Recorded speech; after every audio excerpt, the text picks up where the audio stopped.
Hello, everyone. Welcome again to Leaders Uncut. It's so wonderful to have you here today with us on the show.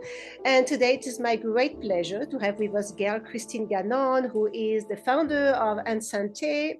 And she is also the founding director of the Neurotech Collider Lab at UC Berkeley. Hello, Gail. How are you doing today? Hello, good morning, Catherine. How are you? Doing great. I'm so happy to have you with us today and have you tell us about your background, your story, what you're doing with Ensanté.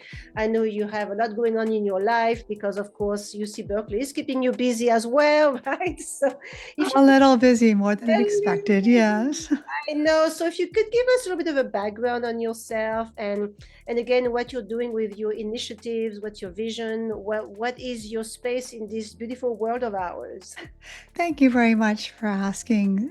So, I consider myself a public health champion, an evangelist in essence. I really feel that health access should be a right, not a privilege, and would like to see that make available to all people all over the world. So I'm very much a global health champion. My background, I feel very grateful that my very hardworking parents and a child of six children and first gen to actually go and finish college, that really instilled in us as children, really just an opportunity to give back. We've gotten so much from the world.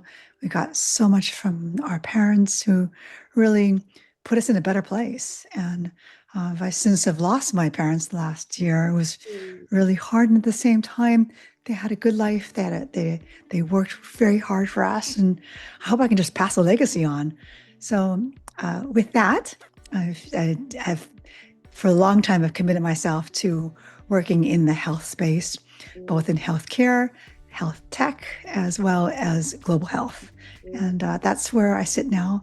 I hoped that my vision is to find a place in a space where people can thrive using the right kinds of technology, using it in a thoughtful way, so responsible applications to technology to really help unlock human potential. So that's where I really want to see. So when I say global health, that's what I want to see. Yeah, that's beautiful. Definitely a beautiful goal and a very needed goal for sure. So, when you founded Ensanté, you really founded Ensanté to help health tech entrepreneurs, right?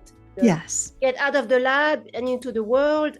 And the catalyst, I understand the catalyst when you started the company, it's been a while now. Has your vision evolved with technology? Because so we have so many new techs now that are invading our world almost daily. There's something new. So how has that evolved and how are you leveraging technology to accomplish or maybe to refine your mission? Yes, that's a great question. So, one of the things that I see now, I think we're on that tipping point where there is a collision or a conversion of technology that can really help unlock human potential. So, in the advent of AI or agentic AI, the applications of blockchain becoming more of a mature platform, and along with cloud computing and also quantum computing or cloud, sort of for cloud server and quantum computing, those four technologies as they collide or converge, I think can really accelerate both our potential to learn. So when I went to school, and even not just to the last, I would say 5 years, folks who wanted to leverage the power of computing really had to have some kind of baseline computational skills.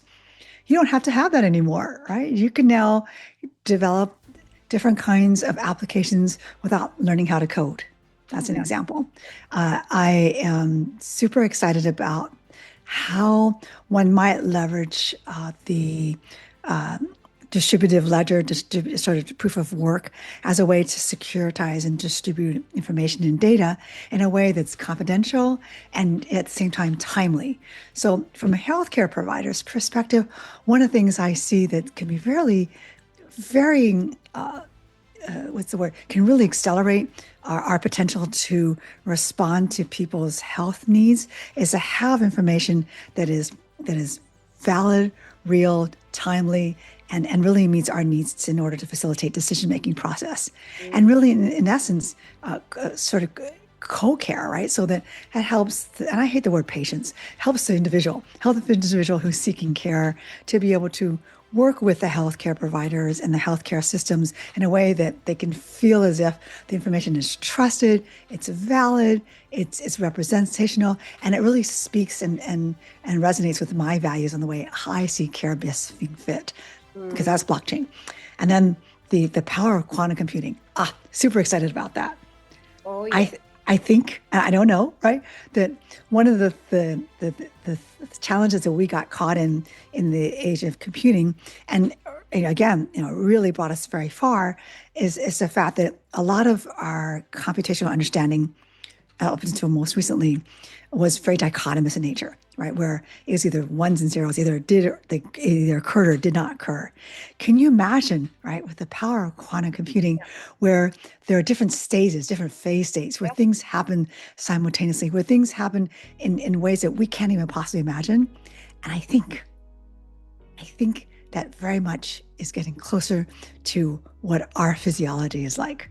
So can you imagine that it really unlocks our understanding of how our body really works? Yeah. It is not in the sense of a dichotomous switch. There's more switching or concurrent switching that's happening, that there's not a one-to-one relationship. There's much of the multi-relationships and phase states that we can't even possibly understand yet. We're still very nascent in our understanding. I think we just served an idea as to what it can look like, and you are right.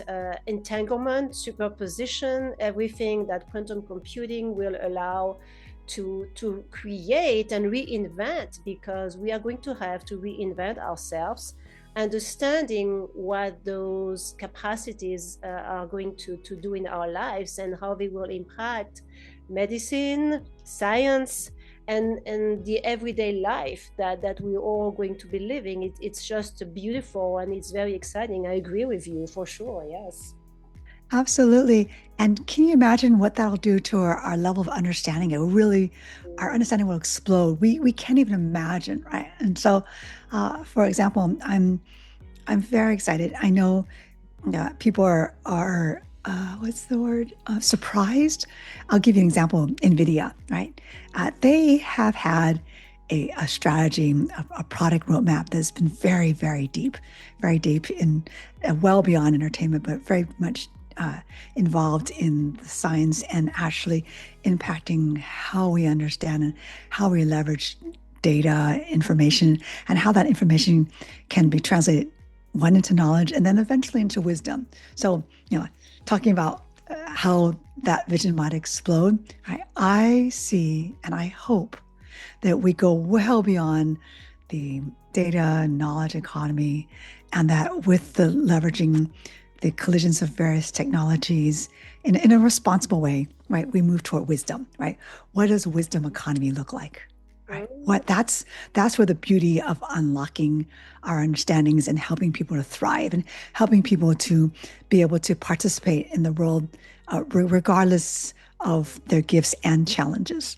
Right? So, that brings me to why I founded the Neurotech Collider Lab. Is that I went to school at UC Berkeley well over several decades ago, and I was having come back. I was concerned that even the way we still educate our young people is insufficient. I think we're still falling short. And what that does is, in some respects, is that now people are they're not feeling as included in the process. They're not feeling as if the system is serving them well. And that exacerbates mental health issues and feeling lack of inclusiveness, feeling they'd be able to participate in a way that they can truly realize they can. And so on one end of the spectrum, I'm fascinated with how we can take these kinds of technologies and unlock the power of learning. What does learning look like? Right? right? And you're right. I mean, you're touching on a very important point, but isn't that the case with education in general? Don't you think that we are at a time where we're going to be forced to recreate the way we educate everyone because of all this I love the wisdom economy, but the evolution that is taking place not only from a human standpoint, but from an Earth standpoint. Yes.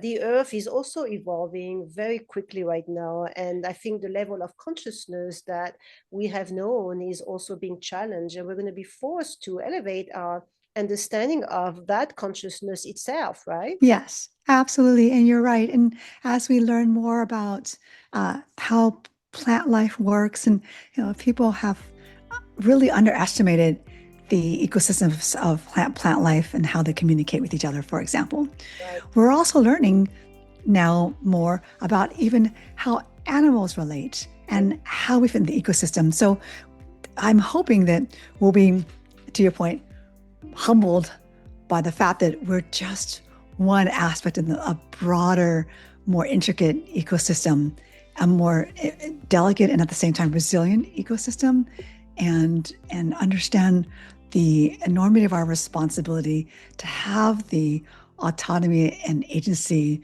to travel, for example. I mean, if you think about how the modes of transportation has accelerated, right?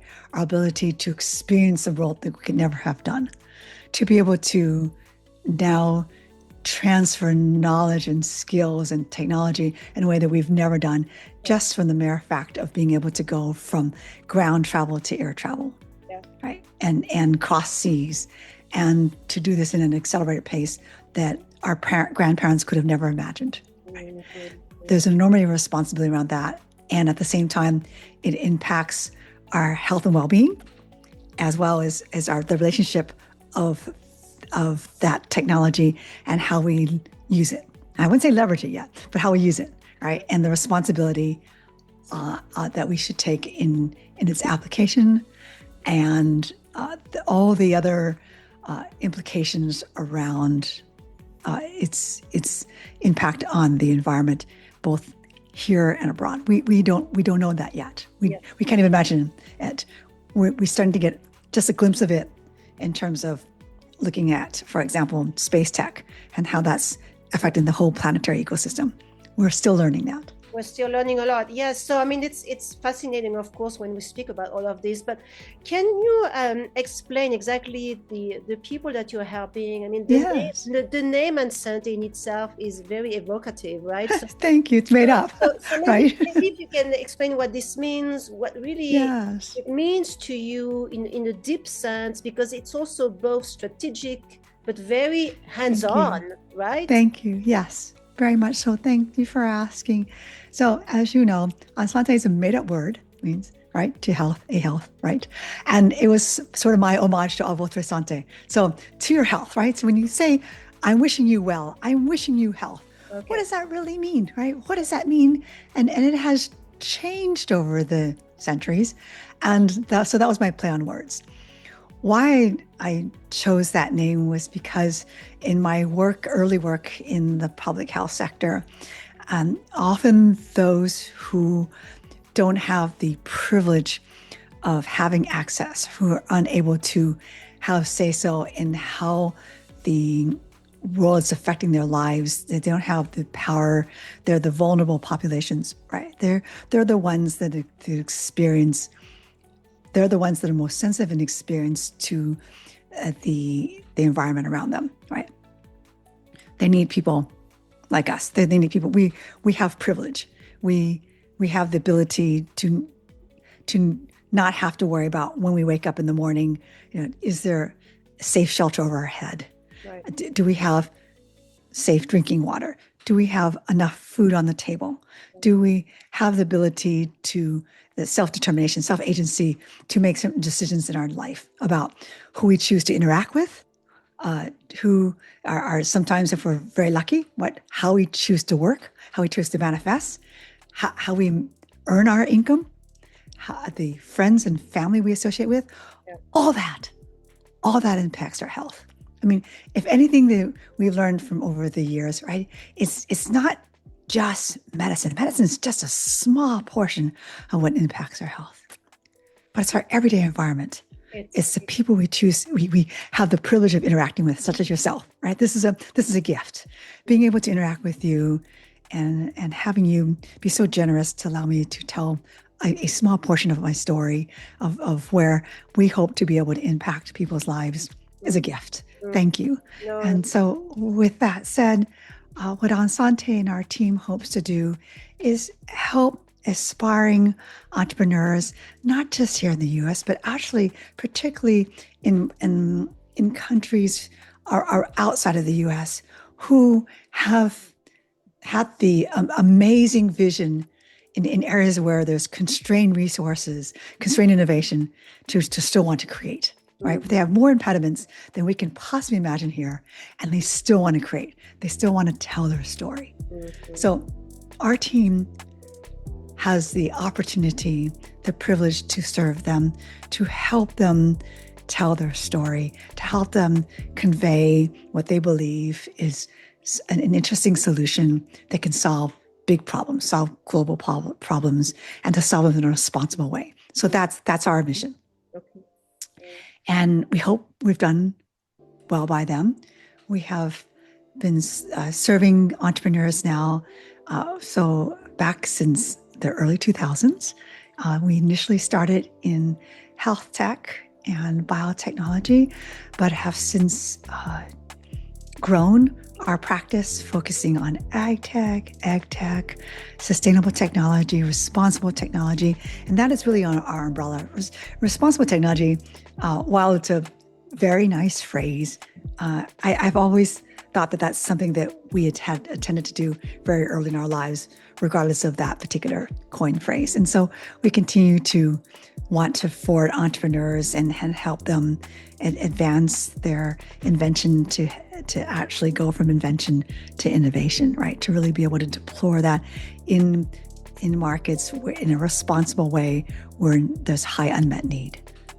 That's definitely something very important to do. So you really are, and that's something I think I'd love to explain a bit more. You really are the intersection of innovation and responsibility. I mean, you are integrating this global health equity idea with your advisory work. Would you be able to give us an example of a recent project maybe that you have been working with and how you've helped people? Because it looks like you are assisting entrepreneurs, visionaries all over the world, right? Thank you. Yes, we are. We've had the privileges in serving well over 20 countries and have worked with over probably, I would say, 40 different kinds of groups in various areas. So there's so many examples I want to share. And so let's see, I can share something most immediately, and I can share things that are abroad. So for example, one of the things now in the ubiquity of mobile, right? That really closed the gap in many countries in terms of the digital divide that many of us were worried about, especially in, I would say, lower resource countries, right? I hate the word emerging. It's just a very funny word, but in lower resource countries where they didn't have the capability of having hardware, but now have leapfrog going into mobility and making this prevalent. So could you imagine this functioning as what I would call the tricorder, right? So a way to be able to assess, depict, diagnose, and perhaps even treat illnesses. So I'll give you an example of a little startup that I'm working with, and her name is Ashmita Kumar. She's actually former student out of UC Berkeley. Because of her family life story, and there was a concern about one of her relatives experiencing a massive stroke. But could you imagine using facial recognition to be able to assess and predict a stroke early? Wow. Because we know that there's a certain window of time where early stroke detection and intervention and to care makes a big difference in the overall outcome of the patient's health. So can you imagine that, right? So something as simple as this. Yeah. So imagine this, and I say the word tricorder because if you date back to the days of Star Trek and they had a scanner, right, that they could actually just do this, right? So imagine something like this. But could you also imagine, for example, and however controversial it is, the whole idea of having a smart home. But you can imagine the ubiquity of having biometrics in my room, whether it's the light sensors, whether it's the tone of my voice having a conversation with you, whether it's my eye contact, whether it's a multiplex digital phenotype that could actually be replicated to mirror, to anticipate. And there's a phrase that's called anticipatory guidance, which was often used in mental health. And I think it falls short of that. I think it could be used in overall health. And the fact that mental health and physical health are separated, let's bring those back together as they should. But you can imagine biometrics being able to assess. So, for example, I love my watch. I never thought that this watch be so impactful in my life. But by the way, I have two. So the other one is just to keep me the time so that I make sure that I don't call people at 2:00 in the morning on the other side of the world. But this as a biometric tool for me has been profoundly helpful. And one would say that Apple had the vision many years ago, and I would imagine they had, where something as simple as a form factor that can actually help find ways to prompt me to be more thoughtful about my physical activity. Because in the advent of the computing and personalized computing, we spend a lot of time being very sedentary. And we all know that one of the ways to improve both our physical and mental health, right, is to get out and exercise with a certain amount of regularity. And this has been remarkably helpful for me. So again, while I did not develop this technology, I am a big proponent of this. I think this kind of passive monitoring and at the same time provides me the nudges to be to take active participation in my health is super important. And I think this is a way that can sustain long-term positive behavior. Yeah, so that's an example. This is a great example. So can you speak about the process? I'm sure entrepreneurs, they come to you for different reasons, right? Yes. Do you also help them access funding, or, what's the process here? Sure. That's a good question. So often founders come to us when several things. One is they're trying to figure out how to get into the market.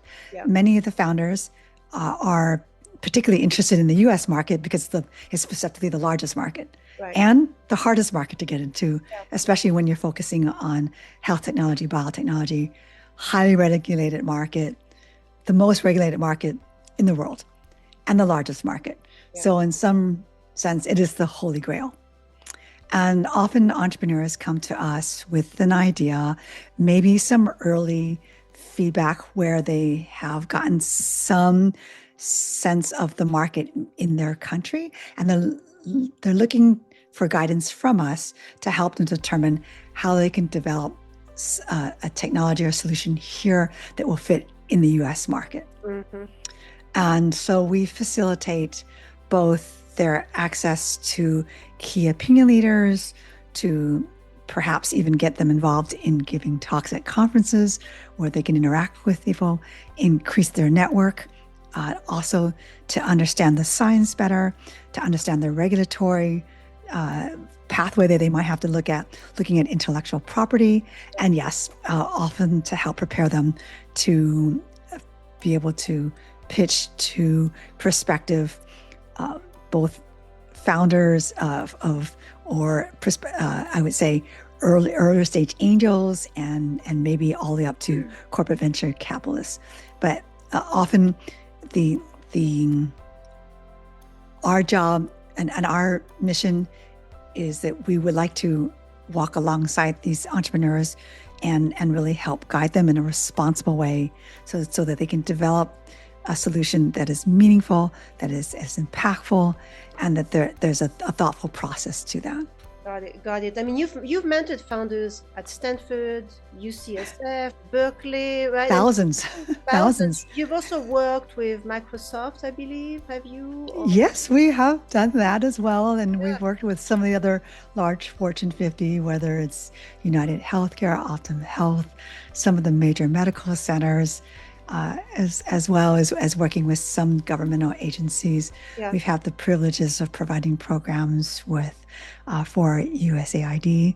which I'll be quite honest, I hope that they will, adequacy will be restored because they provided valuable resources for a lot of areas, a lot of communities where there's a huge unmet needs, Yeah, right? yeah, for And sure. I mean, yeah, well, let's hope that takes place for sure. I mean, I know a lot of people who worked with USAID yes, and are wondering what's going to happen for sure. But yes, one of your value, obviously, you just mentioned that it's your network. You have a gigantic yes. network, which is very I have a often little bit, a little bit, right. I mean, just growing. this is the big one of the biggest challenge as an entrepreneur is to Yes, ensure you are part of a network that will facilitate your vision and enable you to realize your goals. It's very challenging yes. to do it on your by yourself, right? Yes, I actually agree with you. The power of networking cannot be underscored. Uh, And it's making sure that you surround yourself with people who can uh, that can give you insight that they may have already experienced. So, one of the things is that there's a balance between sort of living the experience directly and living it vicariously through others and lessons learned from other people. I I I am so grateful for the people for whom have taken me on as both explicitly and non-explicitly as a mentee. I, I, I am, I am not where am without dozens of people who have impacted my life right. over the 40 plus years of my career, who really helped shape me, who understood the skill sets and experiences that I have and even challenges I have and be able to identify them and provide resources for that. So the network means more than cash. The network is profound. It can help entrepreneurs understand the larger ecosystem and in a way that's far reaching than any amount of money could ever supply. Yeah, no, I agree with you. That's one of the critical areas that people need to leverage. And when you have access to something like that, it's extremely valuable, especially for someone who is outside of the United States, just like you mentioned. Yes. Although Yes. I mean, the Europe is obviously very powerful as well, and maybe it's you have less barriers to entry in certain areas for sure. So, I mean, this is fascinating. I could speak about all of this with you for hours. So let me ask you this question. If, Gail, if you could rewrite the health innovation playbook based on your work at Ensanté, Thank you. what core principle would you put on page one? Oh my God. I just gave a talk to the Bayes Business School out of London of Oh, just about this. They asked me to imagine what healthcare would look like. So okay. thank you for asking. Yeah. So sort of tip of mind. So if I could reimagine health, healthcare in and of itself, right, is all about unlocking people's ability to thrive, to feel as if they have agency, autonomy, and to really be able to meet, to be able to exceed their wishes and dreams and leverage all the gifts they brought to bear on this earth. So what does that mean look like? So health care, health, that the whole in our ecosystem right now should honestly be rebuilt. Right. We've had while there are benefits to seeing health technology in the capital markets where it quote unquote drives innovation, right? There needs to be a better way to redesign the ecosystem so that we can ensure that equity of access to different services, different solutions are easily available, and yet at the same time provide incentives to people to continue to create, right, to continue to innovate. We need those innovators. We need them desperately. What I don't see enough of, and is that our current ecosystem does not reward prevention. Right? Prevention far outweighs huge implications for a person's ability to contribute. So let's just talk about the workforce. Okay, so let's talk about this in an economic way, right? If you want a thriving workforce, a workforce that's capable, the workforce that's able to bring their gifts and unique gifts and experiences to the market, right? You have to make sure that they have the ability to be and stay healthy throughout their lifetime with the ability to work. But we don't reward prevention. We have a perverse incentive market where unfortunately, for example, if you think about this, an average worker in US, right, may stay employed in that particular employer for maybe 3 years. If the attrition like that turns over, then the employer's health care benefits, the payers who support the employee, may not have the incentive to provide any kinds of interventions that are preventative than rather treatment-wise, because they will not benefit from the intervention, providing those preventative services. A classic example, why don't employers support gym memberships or time off to do daily walks or opportunities for more social interactives? We all know from some of the early studies and even later studies that one of the best metrics of health is surrounding yourself with a positive social network, a social community, daily social interactions with people for whom you feel loved by and supported with, and people for whom you can share love and support, right? That's one of the most positive measures of people's ability to thrive. We all know that regular exercise, access to healthy foods. I mean, when you think about soft drinks being cheaper than fresh water, right? That is a problem, right? We all know that access to healthy vegetables that are not preserved, right, is more expensive than some other ways of keeping vegetables preserved, right? So we need to create a system that actually rewards prevention. We need to create a system where health is not narrowly construed, that health is everything, as I mentioned, social interactions, getting out, the ability to find ways to and get ways to reward. A classic example, right, in terms of looking at the overall health and workforce, we don't reward our educators, right? Educators are responsible for helping to inform and unlock young minds, and those are the future of work. And yet at the same time, our educational system is also not constructed in a way globally that's not constructed in a way that actually helps people thrive. Okay, that impacts our health and well-being. These are all things. Yeah?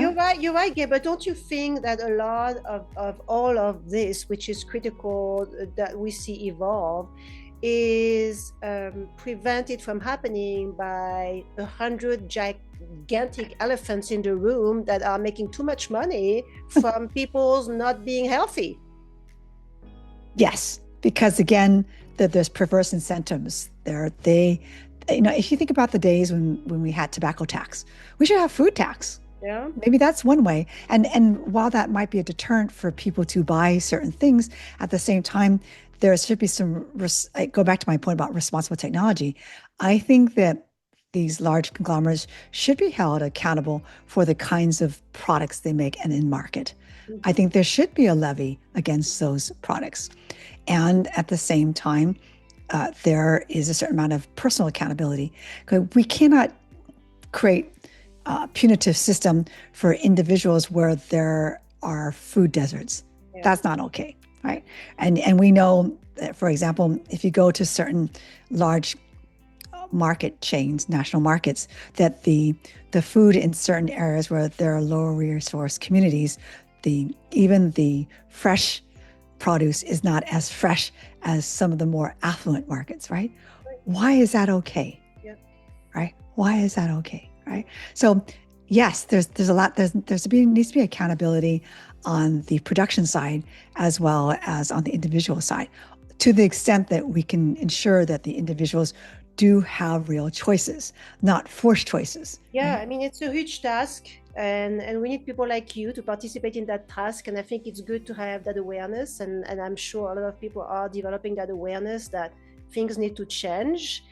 And it's a good thing, right? So it allows us to remain positive that there will be solutions that will address those critical issues that absolutely need to be addressed right now. Yes, and to the extent that we need to rewrite the system, and to ensure that we remove those the perverse incentives, Yeah. the things that conflict, right? And so, to your point about looking at some of the large multinationals, let's just talk about functional medicine, right? Functional medicine is food, right? And we're the way that the food pricing, food branding, food marketing, right? It doesn't align with what it can do to help both individuals make healthy choices, as well as incentivizing manufacturings to also produce consumer goods that are more healthy in nature. Right. Yeah. That's just one example. Yeah, right. No, that's very true, very true. So anyway, Gail, again, like I said, I could speak about all this with you for hours. Thank you. If you had an advice to give to health founders, one great piece of advice, what would that be? Oh my goodness, that's a great question. If I was to talk to my younger self. Yeah, there we go. If I was to talk to my younger self after having really in many ways just dabbled in entrepreneurship relative to many other people in the world who have had to solve some really major problems in their market and abroad. The thing that I would say to my younger self, if I was a founder again, is listen intently, observe, to be a keen learner. I don't know if I have one answer. to be a keen learner, and I think to be a keen learner is someone who's observant. Okay, it's very advice, because when you're young, very often you think you know everything, right? And yes, yes. I know less now than I did when I was in my 20s. Yes, I know. That's a great advice. Wonderful. Well, thank you so much. So, Gail, if someone is interested in connecting with you, what is the best way for people to get hold of you? Sure, absolutely. So please reach out to me via LinkedIn. Okay. Right? And actually connect with me and mention that you listen to Catherine's podcast, so that I know where the source comes from. Okay. When you link in with me, please just don't connect, but also give me reasons why we want to really have a conversation. I have very few direct connections. I have some followers, not to your extent, Catherine, but I like to, if you want a meaningful connection, ask me a question, tell me something, tell me what you like to have a conversation about. I'm happy to do that. Yeah. Always happy to do that. Well, yeah, I think it's important to specify. I'm sure you're very busy, so it's a good point to specify. Well, thank you so much, Gail. I'm so appreciative of your presence today and all your insight and your wisdom. It's beautiful. It's very refreshing. But most importantly, it is critical to have people like you to enlighten the world with what is necessary for its survival, because I think we are really at that point of needing to reinvent ourselves, needing to bring innovators to recreate that space that we all live in, that needs to be somehow reinvented, using technology, but using creativity, using a mind, using a network of people that have the same intention, because we cannot do all of this by ourselves. It's impossible. So again, thank you so much. I appreciate it. My pleasure, Catherine. Lovely. Thank you so much for the opportunity. Yeah, thank you. Everyone else, please share this video with your network. When you have people like Gail that are doing that something so critical that is so essential for our evolution as a human species, and also that enable innovators from all over the world to come together and ensure that their ideas can actually come to life. It is really important that we educate each other, that we share information like this with everyone. We cannot do it on our own, so I count on you to do just that.